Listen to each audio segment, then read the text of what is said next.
Hey guys, right now I am going to be sharing the clips of Maddie Mogen's mom, Karen, her stepfather, Scott, and her father, Ben Mogen's victim impact statements from today's sentencing. Take a listen. My name is Scott Laramie. I'm Maddie Mogen's stepfather and the husband of Maddie's mother, Karen Laramie. I will read this victim impact statement on behalf of Karen and myself.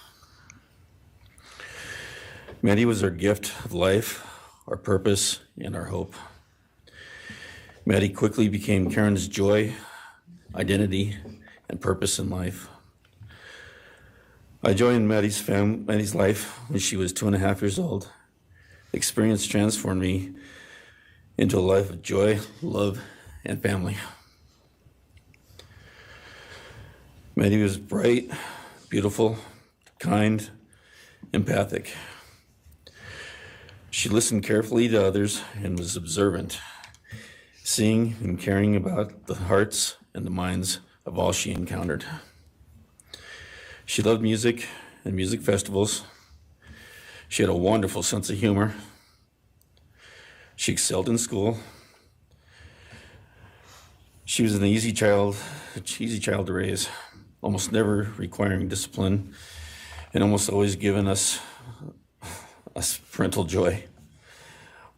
One time Karen remembers disciplining Maddie as a little girl.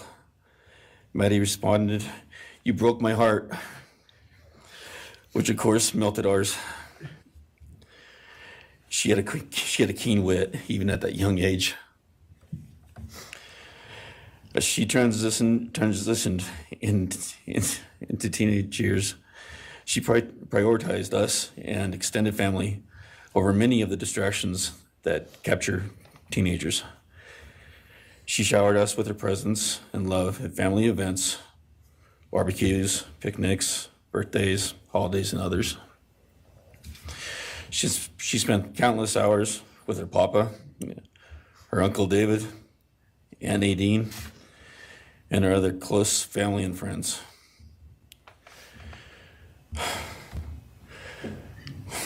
This world was a better place with her in it.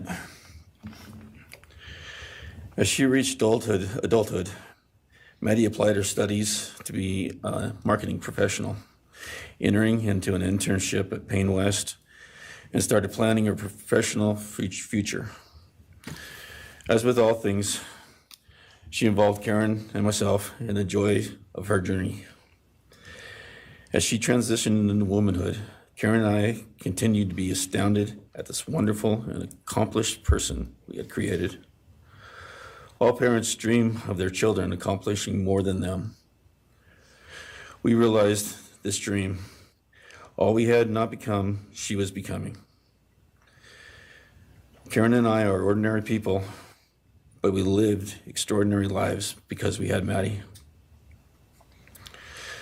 Maddie was taken senselessly and brutally in a sudden act of evil. She was taken along with the young, promising, and bright lives of Kaylee, Xana, and Ethan. First, we felt disbelief. Next, we felt disorientation. Then we felt grief overcome us. Our grief is compounded even more for the Goncalves, Kernodle, and Chapin families. We speak of hope and healing, and we do have hope and some healing. But the vast emotional wound will never fully heal.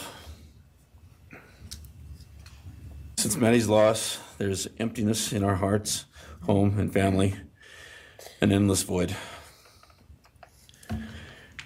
After losing her mother in a car crash, Karen took years to grieve and recover. The feeling that her life with Maddie and A was perfect helped her to start to heal. Now, this is no longer perfect. After Maddie's loss, Karen felt like she was spinning out emotionally collapsing into anxiety and depression. She sometimes asks, How am I supposed to go on when I've lost my favorite person in the world? I felt the same, and we continue to struggle. The loss of Maddie has impacted so many beyond our family. Her second family is her sorority sisters who grieve alongside us. She has so many close friends who suffer from her loss. We will continue to be. Her loss will continue to be felt by the Vandal community, including Vandal Solutions on campus, where she volunteered her time for others.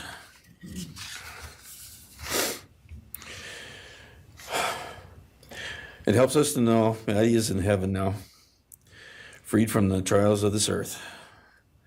We, however, continue to live on without the grace and support of her presence. We will grow old without our only child, our bright, beautiful friend and daughter. In the end, there are no words that can accurately capture the devastation of losing Maddie. We will endure, and we will go on. For Maddie, we will not let our grief consume us. For Maddie, we will continue to love and care for our family and friends, including the families of Kaylee, Santa, and Ethan. We will remain united with them. We can only hope that others out there suffering similar losses can look to us and see that we can overcome hatred, darkness, and evil. We know the law allows us to comment on the defendant and his sentence. As for his sentence, we support the plea agreement. Society needs to be protected against this evil. As for the defendant, we will not waste words, nor will we fall into hatred and bitterness. Evil has many faces, and we now know this, but evil does not deserve our time and attention. I want to say thanks to all the people that helped bring this all to a close. I know it's not the resolution that everyone, wanted, but I think that that everyone worked so hard, and we really appreciate all their efforts. It was such a hard thing to go through for everybody.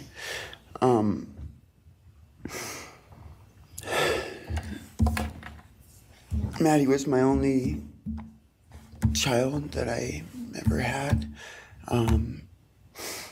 She's the only great thing I ever really did, and the only thing I was really ever proud of. And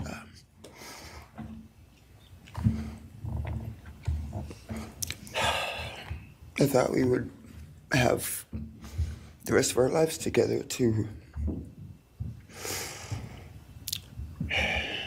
be together and to know each other, and I took for granted the times, she was in college, and I thought, oh, well, we'll have the rest of our lives to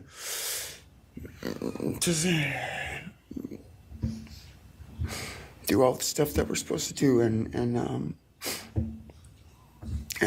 she was just about done. She actually earned all of her credits for her college degree, and Karen and Scotty and I got to go and get her diploma that she actually earned, and she deserved every bit of that. And but I thought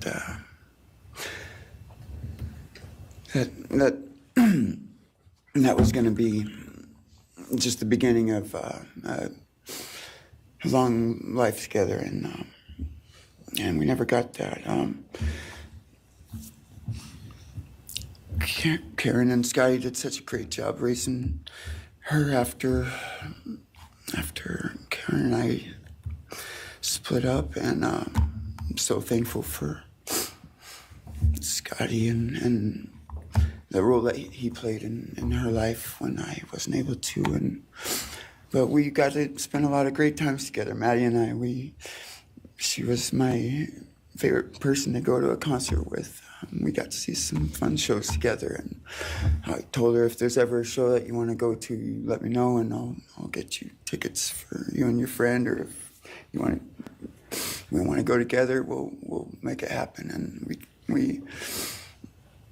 my favorite memory with her was when the Mac Miller show sold out here in Spokane, and everyone wanted tickets, no one could get them, and on the last day before the show, they did a radio thing, and I got 4 meet and greet tickets for Maddie and her friends and me to go and see the show, and that was her favorite artist at the time, was Mac Miller, and he's gone now too, and my little cousin Zach drove us all there that night, and he's gone too, tragically, and anyway, the last thing that she ever wrote to me was this Father's Day card, and I'm so glad I still have it. I'm just going to read what she said. It says, "Happy Father's Day. I hope you have the best day. I can't wait till we can hang out again soon. I'll be in Coeur d'Alene, 624 to 74. Hopefully we can find a time then. I love your birthday card that you sent me, by the way. Maybe we can see a concert sometime soon. I'd love to see the gorge when it's not so smoky out. I hope you're doing well. I'm proud of how far you've come. Thank you for always encouraging me to do my best. Love you lots and lots. Love, Maddie May." I wrote a bunch of stuff. I just don't know what to say right now. Except I just miss her so much, and I just love her more than anything. And this shouldn't have happened. And